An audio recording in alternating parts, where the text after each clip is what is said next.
Goblins has been around. I remember having to splash black in Legacy back in the day. It's called 1.5 to play Sabo's Decree on their upkeep, which is a 6-mana answer to Goblins because it is such a menace. They used to even play Patriarch's Bidding in the same situation. So yeah, I'm with you. I'm nostalgic like that. I like to see these older decks. Who cares about the new cards coming out? I'm going to throw 1 or 2 new Goblins in there, and I'm going to keep playing this archaic, powerful deck. I go into Gather and search for Goblins, and if there's nothing from the new set, then I just basically didn't have it. I'm not in the market. Not in the market. That's fine. So, I mean, there is Goblin. There is a Goblin 2/1 that makes something not block for a turn. That could be something, maybe. Possibly. Maybe. You never know. So, Jake, our 7th seed, and Kenny, our 8th seed, about to start the finals of the Star City Games Legacy Open here in Minneapolis. We have the last place battlers coming to the top 8, which it usually is the case here. First seed there's always some bad luck for first seed. I see. I always like these kind of struggle to get into the top 8, but then when they got here, it's been pretty definitive victories. It looked like, especially from the Goblin players. Both of these players also in the top 8 on breakers. This was not a clean cut. Steve Wise barely missed out on the spot in the top 8. Actually, his breakers were considerably worse than Kenny's or Jake's, but still not a clean cut. These two players, a little fortuitous to be here, and they made the most of their opportunity. They're definitely making the most of it, and I think Jake has to be careful, and I've been in this situation before where I'm playing against a matchup where I'm super confident against, and sometimes overconfidence can lead to some sloppy play, and only reason I'm mentioning that is because I'm guilty of it also. Kenny's going to 5 cards here. I think with Jake keeping a 7-card hand, Kenny almost has to mulligan for Thalia. He can't keep a normal hand of... I completely agree. Turn 1 Vial, and you know, that can't be... I think without Thalia, he's going to be... I think there's a white card in his hand. He might have... I think he may... he has an Arid Mason... I think I see an Arid Mason and Thalia. They're holding up here for a moment. That's fine. I don't want to speculate because I thought there was a ringleader in the last hand. I was willing to bet anything on it, and I was dead wrong. So let's just wait till the hand gets zoomed in. In fairness, the artwork and border on Goblin Ringleader and Wasteland are very similar. Are they? They're very similar. I've made that mistake myself many times. Hey, you know what? One time I accidentally paid $60 for a Goblin Ringleader, and I thought it was a Wasteland. It's a terrible mistake. I've learned from that mistake now, and I just don't buy red cards anymore. You see the trophy now on the table. A little added pressure. Yeah, definitely. The trophy here has eluded me for a long time. I finally got one of them, and it felt real good because, you know, winning is a lot more fun than losing, I've learned. That is some deep philosophical stuff right there. You almost needed to get the bleep box ready for my response. Yeah. Good thing we are on a little delay here. A turn 1 Ponder from Jake and keeps. I see the top. He does have Thalia in his hand, I think. Yeah. I've been in Kenny's position here before, and it's maybe because my opposing Storm opponents always have the best draw, but when my opponent goes turn 1 Underground Sea, Ponder, and keep, I assume that I am not getting a second turn. No. Tarfire to the face. Wow. Just wouldn't. Just take it. Just give him a taste. Shock. I love it. Shock you. I'm shocked right now. That's good. All right. I've seen this before. I just don't even want to watch this. I don't mind it. Do you? Do you like this? Okay, so not bad. At least he got the tire fire in. It makes him slightly more likely to fizzle, I suppose. Yeah. All right. 17. Oh. 16. 14. 13. 12. I like Kenny's odds. It's going pretty well so far. Kenny is a good sport. He's been a good sport this whole time, and he's looking around. He's like, the turn 1 plateau Tarfire. You got to be in a good sport. Kenny and I suspect. I've never met the man, but I suspect he and I would get along. And Jake is done because he has infinite mana with double Lion's Eye Diamond and Rituals and the Lotus Petal, and he can simply Infernal Tutor here and do it all again with Past in Flames. So let's see if he does that. Taxing Probe, check out the action. Mog, War Marshal, Wasteland, Thalia, and a fetch land. Very good 5-card hand. Couldn't ask for a lot more. Couldn't ask for better. If that was on the play, this would have been actually a pretty good game here. All right. Tarfire. All right, game 1's done. No fuss, no muss. Let's go ahead and do a game 1 analysis. Thalia is good. Kenny need to be on the play. Wish he was on the play. That's my analysis here. I agree with that too. Okay. So back to the booth after roughly 45 seconds of magic. Patrick Sullivan, Shaheen Sarani. We are in the finals of the Star City Games Legacy Open here in Minneapolis, and our final trivia question. This is for 1 full year of premium. So we have to make it slightly more challenging, and by that I mean we have questions that are a 1 out of 10, and this one's going to be about a 1.5, let's call it out of 10. In Kenny's 75 cards, there are 2 non-goblins. Both of them are critical to his chances in this combo matchup. Please give us both of those creatures. I don't want one, I want both of them. Mm-hmm. Tweet that answer to @SCGLive, #SCG Premium, and the winner will be drawn after this match for a full year of premium. Right on, let's do it. Onto the sideboard. Now that the answer is hidden in the question. Okay. We've already discussed Kenny at some length. He has a couple anti-combo cards. He has 3 pretty powerful options he can bring in the sideboard. Right. What do you think Jake's going to be up to? We are going to see 4 Abrupt Decay. He needs to kill Thalia, 100%. Obviously, Abrupt Decay is no joke against half the other goblins. It's no problem killing a lackey if he's, before he smacks you there. So definitely going to see 4 Abrupt Decays. Probably the Krakus. The Krakus is an answer to Thalia. It's a freebie like we discussed, and there's many times when I was playing Stoneblade where Krakus made Thalia a non-issue, where if Thalia was unchecked, I would be in a world of hurt there. So I can see the Krakus coming in as well.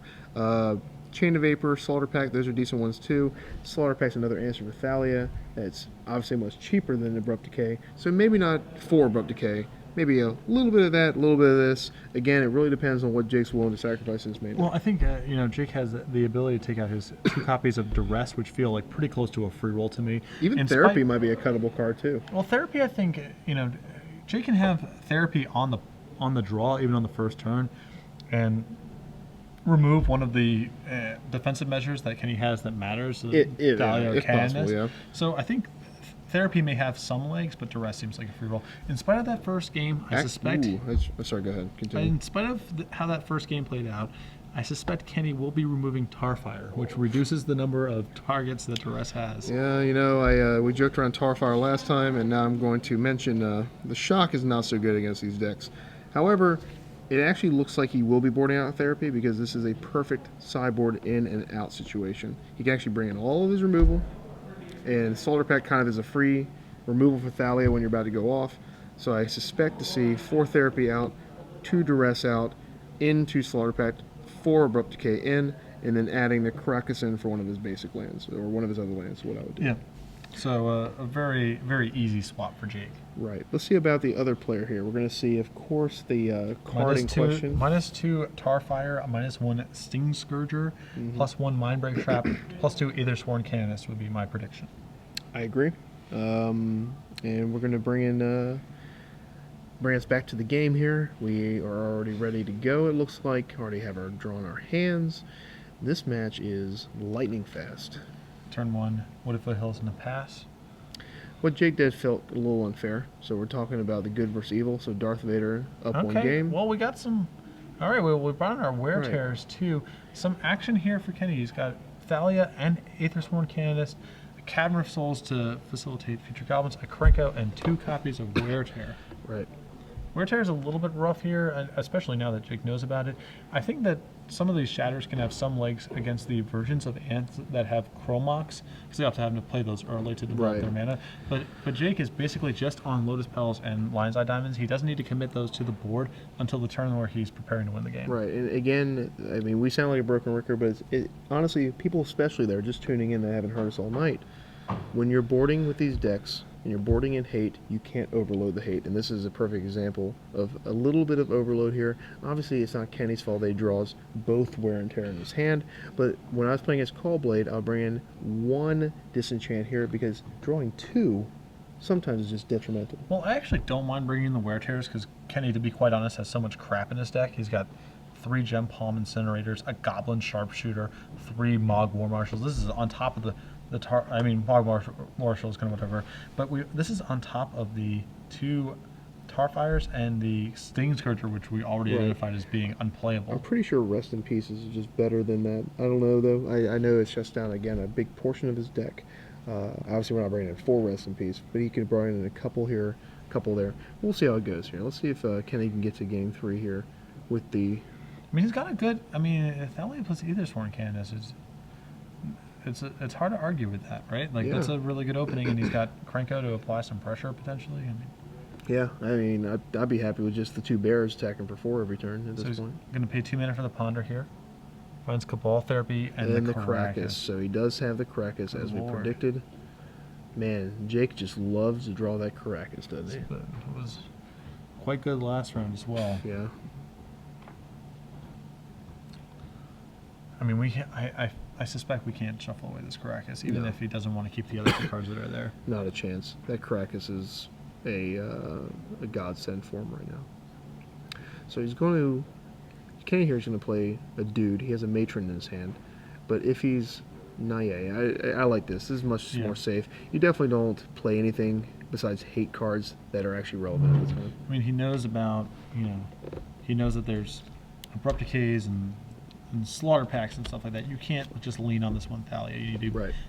get all your hate into play and then try to apply additional pressure beyond that. Exactly. He did leave the therapy in, so I am wrong. I don't know. I can't assume he left 4 therapies in. So I probably shaved like off I said, a I couple. think therapy is reasonable because he's on the draw, and Kenny's best sideboard cards are 2-minute creatures. Right. So. Obviously, in this situation, is pretty weak here. Do you think he should play Delta? I guess he really doesn't want to draw those cards because now he has to pay 2. If he plays Karakas, he can actually cast that and a cantrip spell. Well, in his again, hand. Jake's got all the time in the world. He's not under that much pressure here. Oh, he so actually can- has Slaughter Pack too, so he actually has the answer for both Thalia he's got it all- and he's got it all rolled up. He can take his taken time. care of. So we're going to hang out for a little bit. Yeah. Then again, when life points are being deleted from his total here, ad nauseum quickly vanishes as an out, and then he's going to have to bank on the more old-fashioned way to do it. So here comes therapy. Again, I'm not a big fan, but we'll see what it does here. We'll see if. Well, he has knows any that impact. Krenko's in there, so that's a freebie to Right, name. he's going to name Krenko. I mean, you definitely don't take a risk to name anything else. He knows double wear and tear. The Matron is actually probably a little better than Krenko here because if he doesn't draw a 4th land, the Matron will guarantee another potent goblin. But Kenny only has 1 Krenko, so that old pipe dream is done. Ooh, and there's the 4th land. So you get Ringleader here, of course, right? I don't know if he has that much time. He might be better served. It Because- as a haste or 2, it probably will pack more punch than anything he can draw. What else? What are the other reasonable options that he has? He can get one of his lords, I guess. I don't know. Yeah, sadly, there's 2 dudes in play. They're the may or may not be the answer It may for have some to be premium here. It may have to be a Ringleader because I think Ringleader probably accelerates his clock more than getting a pile driver and waiting 2 full turns to attack. So. Right. And Kenny has no idea Karakas is coming because if he did, he might be able to get pile driver so he can play Thalia again and pile driver, but he doesn't know Karakas is in his future here. Well, he might not be getting another turn because we might just be Dead here. slaughter packing and Karakasing and going about our business. Luckily, that's 2 of his cards in his hand. Then again, I've seen ad nauseum against me personally. I'm just going to pass the turn here. I guess he feels that Matron doesn't really add anything to the board of substance. We're going to sit on our wear tear here. I guess he can actually the wear and tear is pretty potent against Lion's Eye Diamond as instant when you're looking there, and because if he plays Lion's Eye Diamond, you can target it, and then he can't actually Infernal Tutor. He can't maintain priority while playing it, right? No, he can actually play it and then maintain priority. You can Never mind. have Lion's Eye Diamond be the second last card he plays. Yeah, then there's no way to stop it. Yeah. Okay, so Jake knowing that's in his hand, that's not going to be a situation here. So I think I like the Matron a little better here. I think Yeah, I definitely like the Matron here a little bit better. I would be surprised if Jake was not. We know his crack is so it's like now. I don't think Kenny was playing around that. I don't think 4 damage is enough. If he plays the Matron against Ringleader, that's 2, 4, 6, 7 damage, putting him at 3. It lowers the clock by 1 full turn. Yeah, but I mean, I think I also probably would have played the Matron there. But I think if Jake has any sort of hand here, it's just going to. Not matter, yeah. We'll see. We'll see if Jake can. Yeah, I think the first order of business should be to Caracas Thalia. Yeah, Caracas is saves him. just too cool for school there. Slaughter Pack for Aetherborn Canvas. Yeah, we're rolling here. Oh, that's not. I mean, there's some risk here, right? I mean, the way you set this up. Yeah, I'm gonna respond to that Dark Ritual. Man, he should have waited on that card, and he is now. Well, I think that he's got a lot left over. Right. I mean it's not like he's dead, but that's definitely an error there. What's the third card in his side? He has a Cabal Therapy, an Infernal Tutor, and a Duress. And the problem with Ant and like Jake playing this deck, he's so comfortable with it that everything's just fluid, and he does it a certain way. And sometimes when you're just going through the motions, what you have to do with a deck like this, you go, oh, rats. I remember he has a Shatter in his hand. Now I'm in trouble. Yeah, now Jake is really thinking. Now you can tell that he stuck a stick in the peg there that stopped his wheels from moving. Yeah, if he could keep that Lion's Eye Diamond, this would have been a pretty easy Pass and Flames kill. But now he has to go off through Ad Nauseam, which is much more challenging. Right. That's Magic. There's such a small thing, order of cards played, that can make you go from an easy win to a much more. At least he's going to fight for this win. I mean, Jake's still in a great position here. He can still. Well, yeah, I see a Cabal Ritual. You can Duress, Empty Hand Infernal Tutor with a ton of mana floating and go get Ad Nauseam. Of course, there's some, dangerous draws that he has in his deck. He can hit the Pass and Flames. Tendrils. Well, Tendrils is not bad. As the last card, I mean, I'm sorry. Yeah, there's some risk that could be in the sequence, but yeah. All right. Well, Jake is. You can't get yourself frustrated. You can't think. A lot of times you'll sit there and mull over the mistake. Just get back to the game, look down, make sure you can produce a lot of mana here with an Pass and Flames kill here. Well, the problem is that he can't float red anymore. That's the big issue. He doesn't have access to red mana. Sorry, I'm thinking about the lines I've done. So now, he's going to have to do it the old-fashioned way. Go get Ad Nauseam and then go that way. Yeah. Ad Nauseam's not going to be that bad here, too, because he just honestly needs... Oh, is that Duress? All right. He left Duress in. Is he just passing the turn now? Passed turn, yeah.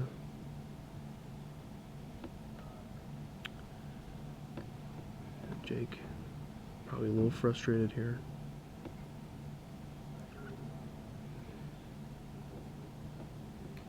And stop the game because he didn't pay for Slaughter Pact. Yep, that is it.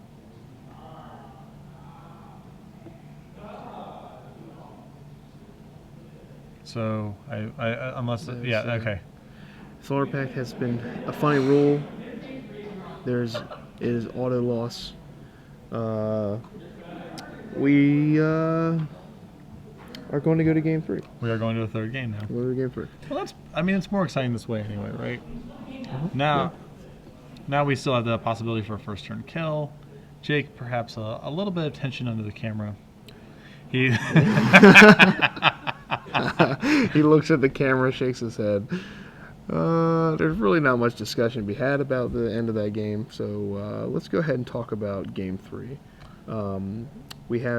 Jake knows about all the hate. He knew it was coming anyway. He knew Thalia is coming in, or staying in. He knew that Aethersworn Canvas is coming in, so he boarded appropriately with Slaughter Pact. Didn't see a lot of abrupt decays.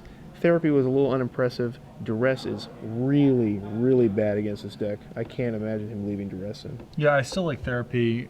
Probably not a full 4 of them. Right. It's a little excessive. Definitely better than Duress, you'd have to agree. Hey, well, That's a hard you want to miss. be naming Aethersworn Canvas and Thalia. Those are the 2 cards he cares the most about. Yeah. So we'll see if he... Yeah, I don't see him re-sideboarding. Duress has to come out of that deck. So... Yeah, I don't think there's going to be a lot in the way that the sideboards get modified here. Right. I like Jake's setup. I mean, in spite of some of the twists and turns that particular game had, I think he's very well set up, especially on the play because Jake has a full 2 turns of no disruption, with the exception of the 1 Mind Break trap as a possibility. Right. And if he did it right, the way we discussed when he plays Lion's Eye Diamond last before, well, second to last before the Infernal Tutor. He's able to dodge the shatter effects, because that would be the only reason I see Duress in there, to take out the shatter effects. But again, they don't do anything. They really don't do anything. It's really corner case scenarios where Jake needs to commit his Lion's Eye Diamond to the table. You're seeing both players take a mulligan here. It has to be some weird corner case scenario where Thalia is in play and he needs to get Lion's Eye Diamond in play to go off the following turn through. Right. I mean, we're talking less than 1% of games. This sort of stuff is going to be coming up. Absolutely right. So, again, Jake maybe should splash a little bit of water in his face. Relax. I mean, you know, so everyone, we've all forgotten a pact or two, right? I don't think I've ever cast a pack. Oh, well, if you would have, you might have forgotten once. You ever played 4 red packs and then Angel's Grace yourself? No, I never went down that road. Oh, okay. Well, Kenji, if Kenji was Kenny here, then he would have let Jake take it back and pay for pact. He's infamous for kind gestures, but here, this is serious business. There's a trophy to be had here. We are out for blood. Goblins do not forgive, right?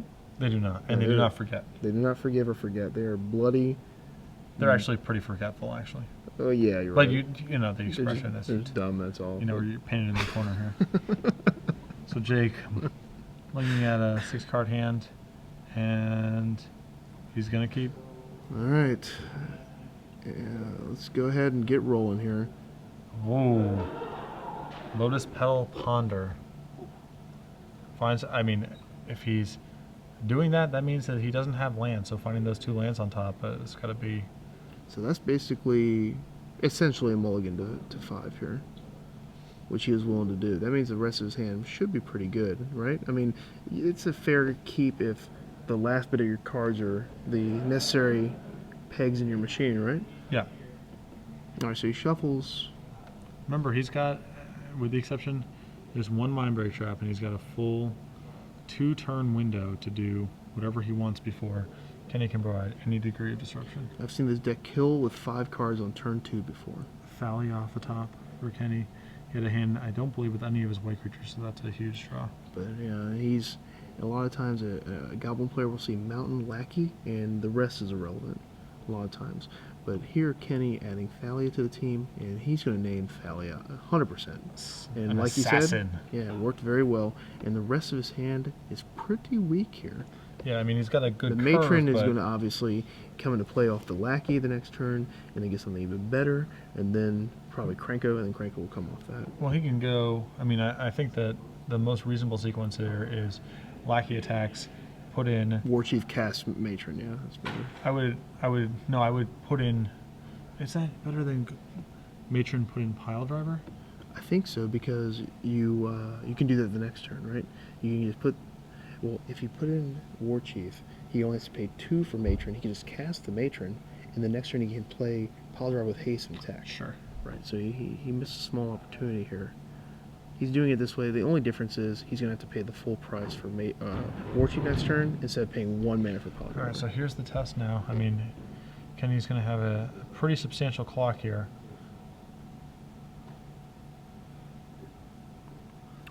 The only way this is going to bite Kenny is if he draws another Goblin that is 2 mana or 3 mana or less, because he would have been able to maybe attack for, not lethal, but make it real close to dead here. And he, oh man. Oh God. Ooh. Bless America. Ooh. Alright, so he has 1 turn to win. If you guys at home, you can't see it, but Patrick's getting pretty excited about this Goblin and attacking and red things happening. And there's a Chain of Vapor in Jake's hand here to fend off a little bit, but I don't think that shortens the clock at all. Again, he can't target the Pile Driver. No. And if he was going to use it, he should have used it pre-combat to stop Pile Driver damage. Here we go. He's backing up, yeah. Rewind, friend. Slow your roll. I have blue cards to use here. And he brought in Chain of Vapor. I'm not a fan of it. It's another answer to Canonist for Thalia. I think Abrupt Decay would probably just be, he has 6 outs to that. Again, we talked about the weighing the odds. What do I board out? What do I keep in? Can I afford to board out 2 more Premier Danes? Can I afford to board out a Ritual? I don't think so. Yeah, here we go. I mean, it looks like 2 Dark cards. Rituals. Dark Ritual, Dark Ritual. So if he draws an Infernal Tutor, that'll probably be the best. No, actually the best draw is Ad Nauseam. Ringleader bricks. All right, here we go. I mean, Best draw here is Ad Nauseam. Even at 12 life, he can still go off because he has the red mana to be able to do it again with passive players. So he's going to need to draw. All right, hand up. Ad Nauseam here. Oh, we got. I like a redraw. Nope. Nope. All right, we got a shuffle. Shuffle. Has to be Ad Nauseam. And then we're still not out of the clear. No. Then we actually get to play Magic. If it's not Ad Nauseam, there's no more Magic to be had. The Goblin player will upset the Ant player. We have Luke Skywalker beating Darth Vader for a little nerd reference. Not saying Jake's a bad man, but he's playing a bad man deck. So, come on, Goblins. Here we go. Another redraw. This one is not going to be beneficial. Now he's going to have no mana for his Ad Nauseam, so it's going to be even rough, more rough. But he didn't play his land for turn, so just kidding. So he can still, he has to hit Ad Nauseam here. There's no other card in Magic besides Sabo's Decree. That would have been pretty good, right? Yes, Sabo's Decree. Yeah, name Goblins, game's over. Ritual and the Engineer Plague would not be bad here either. That wouldn't be too shabby. He would just die to... No, actually it'd be fine. I'm going to bring back Salva's Decree because I'm sure there's Goblin victory if he does win. More redraws. All right. Past in Flames. No. That's it. That's it. We have Kenny Dungar winning with Goblins over Ant, Red Guys. Oh, yeah. Oh, okay. We're looking at two more off that ponder there. Yeah, that's what I was wondering. That wasn't the shuffle off the ponder. Like that's why we all paused and we were like, no. Okay. So, all right. More redraws. We're not... Lion's Eye Diamond. Right. Now you're done. All right, now. Well, not yet. We get to shuffle, and we get to hit it. once more with feeling. They're all looking at us like, I'm sorry. We're gonna get this. Well, let's tighten this ship up, okay? Let's make sure we're ready to sail here. All right. Let's see if he. Once more with feeling, Jake. Let's see if he's able to do it. I like to run a tight ship over here, so let's see if we can get a game going. Slaughter Pact. All right, well we can knock. There it is. And that's it. Kenny Dungar. Victor Your champion.